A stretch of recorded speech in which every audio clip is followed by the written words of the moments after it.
with Matt Dumont. Ladies and gentlemen, Top Rope Talk, Quiet Corner TV, number 1 rated pro wrestling show in all of Northeast Connecticut. Thank you very much for your support. Episode what? 11. 11? What? Already? Ooh. 11? Okay. That's because we're number 1. What's our topic? My God. Should we say top 5 disgraced wrestling personalities? Not just wrestlers. We're gonna open up wrestling personalities, professional wrestlers, sports entertainers, whatever you want to call them. And when we say by disgrace, it's because they did something or were involved in something outside of the ring, nefarious activities, behind something closed doors.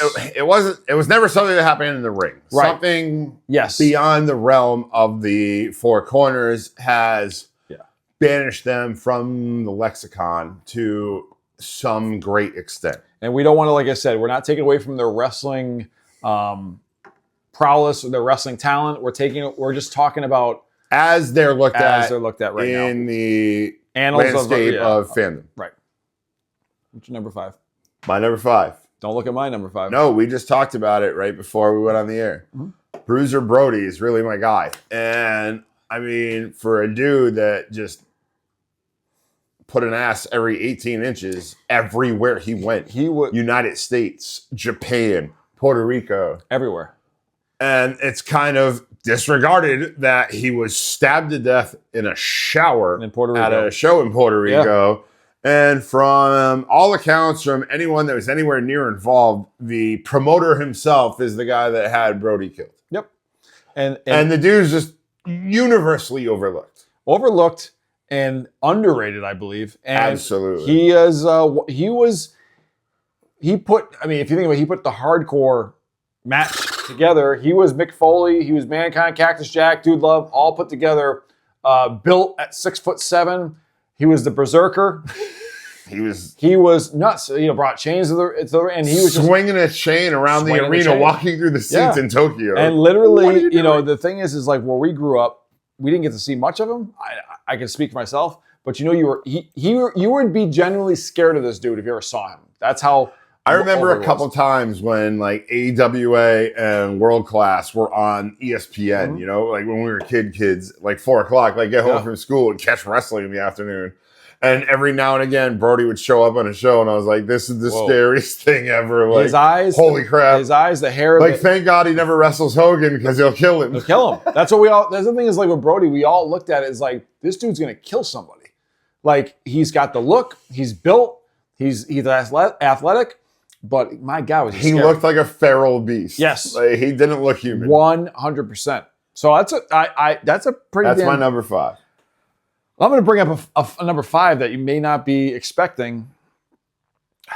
My number 5, Sonny. Ooh-wee. Now, here's a female who, us as teenagers looked at like, oh my gosh, the first diva. We heard the stories of Sonny throughout the years. Funny story. Number 1 downloaded female. Oh my goodness. Internet for a minute. So myself working for the Connecticut Department of Corrections, probably about 11 years ago, I believe the first offense is she assaulted her boyfriend. Then she did it again and she got locked up. So I'm walking down the unit and everybody knows I'm a huge wrestling fan. This is again 11 years ago. They go to cell 12 and look in. And I look in, it's Tamara Cinch. First thing she said, "Do you want an autograph?" I'm like, No, not anymore. They were released. WWE actually paid her bond. It released her. Went to Pennsylvania, did the drug whole addiction thing. Re-released, came back to Connecticut, beat up her boyfriend again. Then she's in for 6 months. And if everybody out there understands, like, she came in as Tamara Cinch. She left as an inmate because I'm like, oh my God, that was Sonny. And then throughout, let's see here, she was released, I think, in Connecticut in 2014. And she killed somebody 2 years ago. Yeah. Drunk driving. Yeah. So now she's in a Florida prison for life now. Yeah. And she went into the Hall of Fame in 2013. Yeah. Sad story. And she always is because of Candido. His whole death. No gimmicks needed. No gimmicks needed with that. So as much as our young man fandom with her, that's my number 5. Because unfortunately, I had like a first like, holy shit, that's Sonny. Wait, is that Sonny? And then all my coworkers would always say, hey, Moran over there is a huge wrestling fan. So every time I'd come near her, she would literally talk about wrestling. And I'd be like, hi, this is awkward. Please stop. Please stop. All right, continue. Who's your number 4? Number 4. My number 4, guy that probably could still be on the roster, but isn't for pending legal reasons. Oh, boy. Brock Lesnar. Ugh. That's probably it.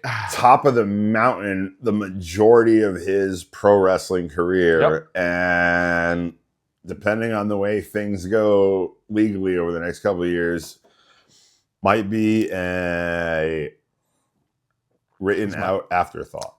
And, you know, here we are as wrestling. And deservedly so if what is being accused is true.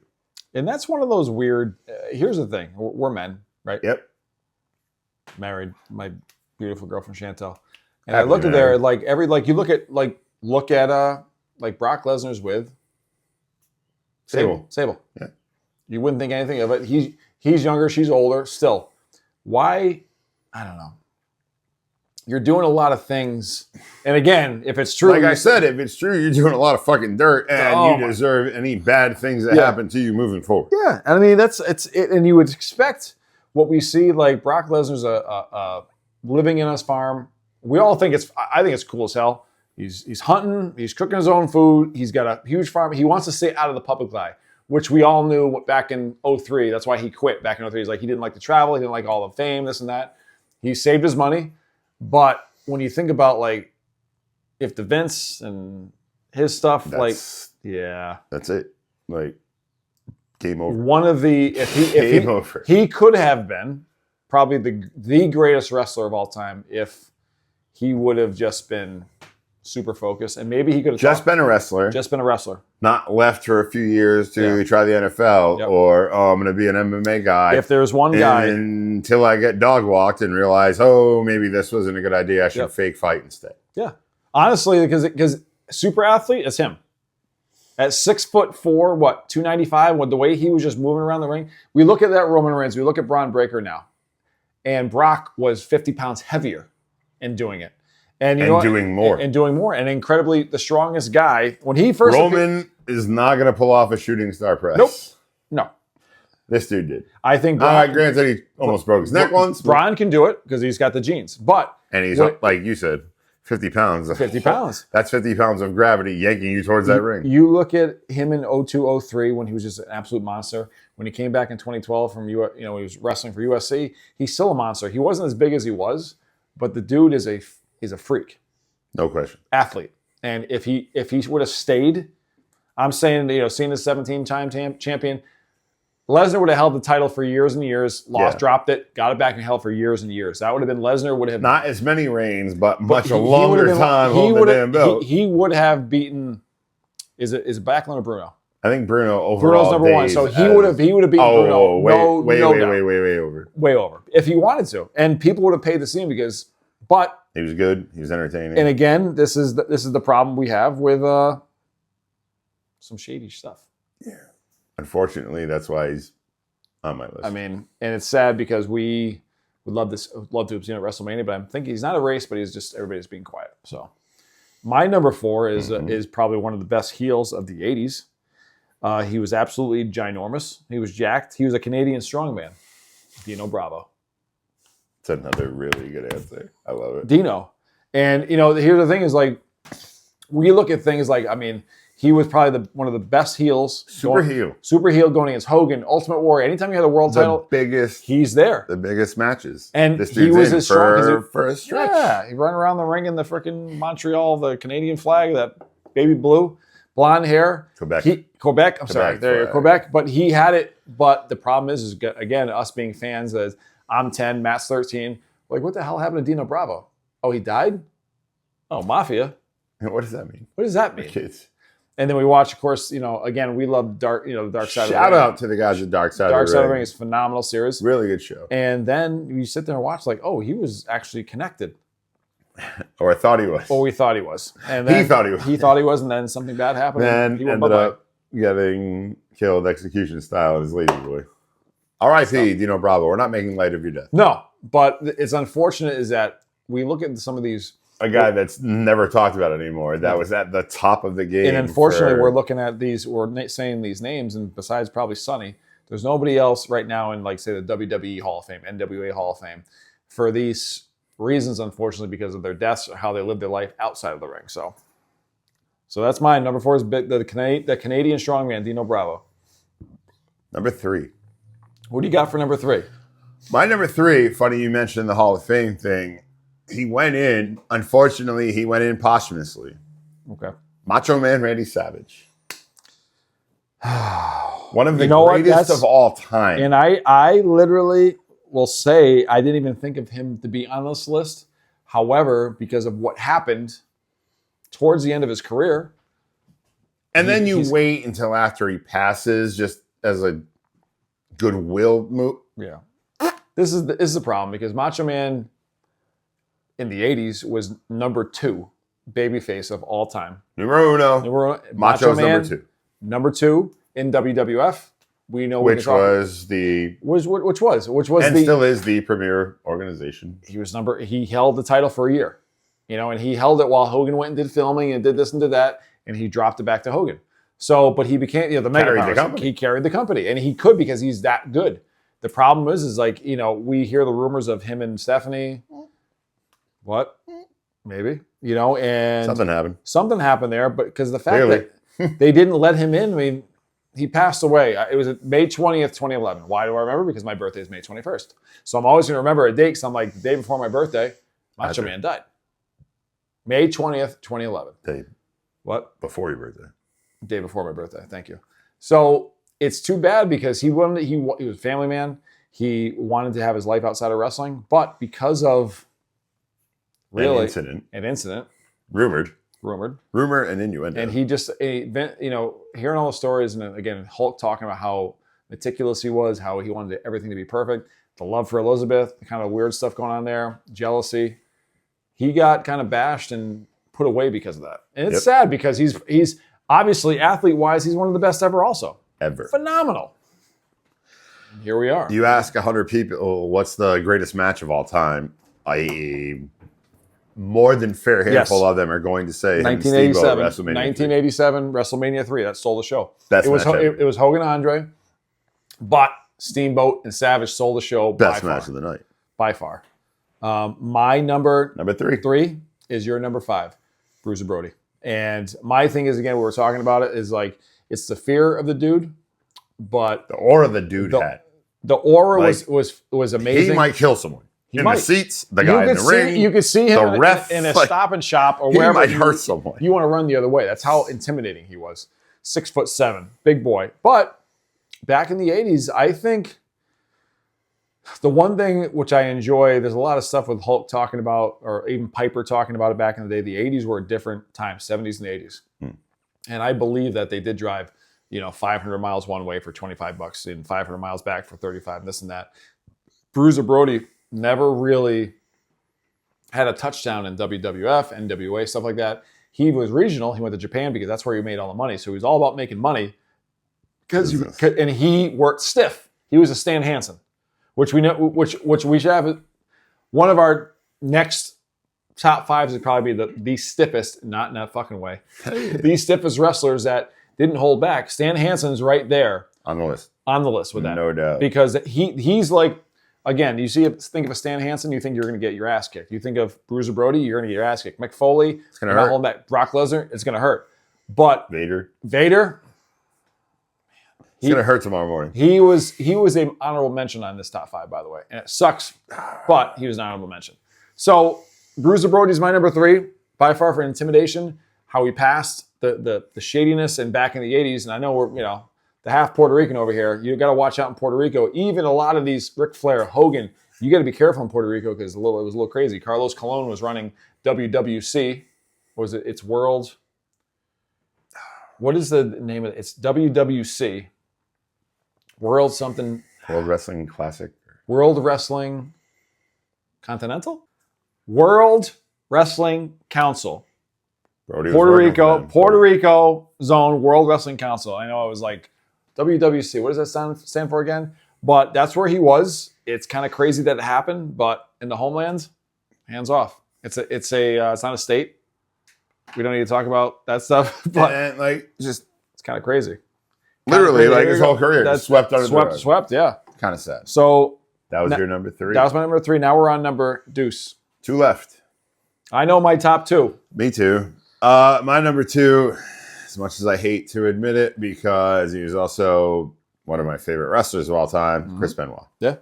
For obvious reasons. Yep. And they're obvious only to those from the outside looking in. I acknowledge the fact that this dude had the brain of a 70-plus-year-old Alzheimer's patient at 42 when they did his autopsy. Yeah, we all do. Yeah. People want to disregard that. Like, CTE is a real fucking thing. That wasn't the guy that married that woman and fathered that child that killed all 3 of them that day. It's nuts, and I think we've watched plenty of Chris Benoit matches, and we realized he was probably one of the last of the old school guys that really used his body as a weapon. The flying headbutt, and he wasn't like laying off. Like he's put his forehead directly into your sternum to make sure it sold, and to make sure he's busted himself open doing it every night. Every night. And back then they were wrestling 4 or 5 nights a week. There was a shot I watch. I think you do the same thing on. Is it On This Day in WWE or WWF on Instagram? And it showed Triple H hitting Benoit back in 2004. And he sold it, but he hit him in the back of the head. Damn good. He did like the Bret Hart into the buckle, hit his chest. He came back, and Triple H hit him. And he rolled out to the ring. Whether he was selling or not, his eyes looked like flying saucers. So we're like, oh, he's got a concussion right now. And it happens so many times, like middle of the match. And you're like, uh-oh. Shake it off. Get back in the ring. Shake it off and get back in the ring. And that's what Benoit was. A phenomenal athlete. Love to watch him because he was, again, we just talked about stiffest wrestlers. My God. Some of the chops he used to throw at you. Made it look real. He's much like hardcore Harley. Just want to hurt you. But he excelled when somebody brought it. Like Brock Lesnar always says, if somebody brings it like I bring it, it's going to make the match even better. You're not going to lay off. I want you to hit me. I want you to hit me so we can go at it. Makes it look real. Our last 2. So my number 2. Yes. I'm going to crack a little real American beer. This. It's an amazing Pilsner. Is the man, the myth, the legend, Mr. McMahon. That's my number 2. I know we really don't have to spend much time with big old Vince, but Vince has created a lot of our childhood into our... Vince molded who we are. Vince molded who we are. Honest. And the craziest thing is... A great part of our childhood is watching pro wrestling, and a great part of the pro wrestling we watched was Vince's. Because of Vince McMahon. Yeah. And the unfortunate thing, I feel like for him, and I'm not going to... nobody's making excuses for Vince, by the way. Nope. I think he had a lot of issues growing up. And we all also agree with the United States judicial system. He is innocent until proven guilty. 100%. But if he is proven guilty, then boo this man. Yeah. A lot of weird, crazy stuff. And I'll say this for speaking for Matt, speaking for myself, speaking for a lot of 40-something-year-old men out there. We grew up in a different era. And we're always taught to kind of keep to ourselves, never show emotions, this and that. Watching Vince was almost like, oh man, that was almost like to a different level. And I think what happened is he got a lot of money. And the money really exceeded all of his wants and needs. And he needed that. He needed every itch he needed to itch, if that makes sense. Even if it was crazy and disgusting as it is. I don't know. And it's funny that you said he's your number 2 because for the same reasons, he's my numero uno. And like I said, this guy molded our childhood. Yeah. There wasn't a Saturday morning between the ages of 6 and at least 16. Say it. I was going to say, don't Monday nights, all of it, man. Listen. This wrestling was the one constant in my life since I was about 7 fucking years old. Yeah. And I mean, for me, it was I've been a fan forever. It was 85, 86 for me. That's what I mean. And I mean, that's the whole thing. He created what Vince created. Like I was just saying to you, 85% of what I consumed up until 10 years ago, maybe. Yeah, was WWEF. And the thing is where we live now, Matt and I are in the northeast corner of Connecticut. So we didn't have Quiet Corner TV. Quiet Corner Shout TV. out. Shout out to that. But WWF is based in obviously Stamford, Connecticut, and the Northeast is huge. New England, New York. We know growing up that the real men wrestling was NWA. We all know that. We're never going to download it as our favorite because we've wanted to watch men wrestle. We watch that. Vince created characters for our childhood. Obviously, my number one guy is right behind me. My number two guy is over there. And as you see the contrast between the good guy drinking milk, saying prayers and vitamins, to the nature boy taking every female to Space Mountain, we get it. Woo! But we're also looking at like Vince created Vince created this, cultural movement that is with us to this day. So even though he's in a spot he put himself in, again, innocent until proven guilty, he's my number two. I'm going to go from there. And my number one, like I said, for the same reason. And the crazy thing is, we can segue into this. My number one is Chris Benoit. My number two. And that's the thing. So Matt and I were talking like, And I only put him on the list because obviously he had to be on a top five. It's tough. And it busts my balls because I don't even want him here. It's tough because, I don't. But Matt and I did not watch WrestleMania 20. But every single man, because Matt and I were in the same room at 24, WrestleMania 24, Ric Flair, Shawn Michaels, every single man who is a wrestling fan who wrestled in their backyard, who got hit in the head with a chair, all wants to win a world title. And with him beating two of the very best in the business, Triple H, Shawn Michaels in a triple threat match, WrestleMania 20, you saw the emotions. We've seen it a handful of times in our lifetimes when someone wins a world title and they cry. It's not and it's a real feeling. And it's like, man.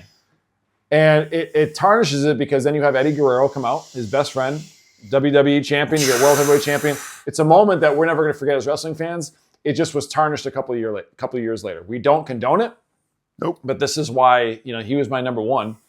And he was a wrestler, performer that I loved to watch because you knew you were going to watch someone get their ass kicked, but also someone bring it to Chris Benoit because he brought the best out of him. So unfortunately, and I know it's almost 20 years anniversary since he's been gone, but he did something heinous. There's nothing we can do about it. Our top two are synonymous with each other. They can go vice versa, Vince and Chris Benoit.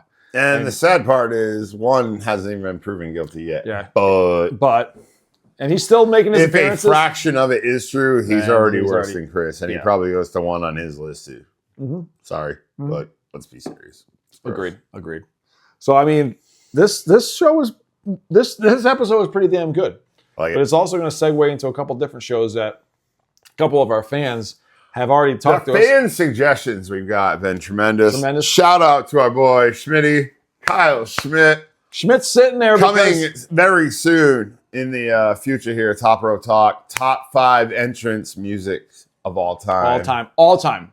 Love it. All time. Schmitty. Great suggestion. Yeah, great suggestion. Really appreciate it. Maybe it's going to be next episode. Maybe it's the next second one. We are going to also shout out our EP sitting on the other side of this camera right now, TP3, for giving us this suggestion for this show topic. Absolutely. Yeah. The most sent us a text the other night, and both of us were super excited. Absolutely. Real interesting topic, something we can get into a little bit.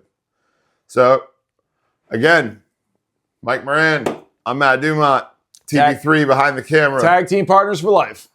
Quiet Corner TV, Top Rope Talk, where wrestling fans can be wrestling fans. Sweet.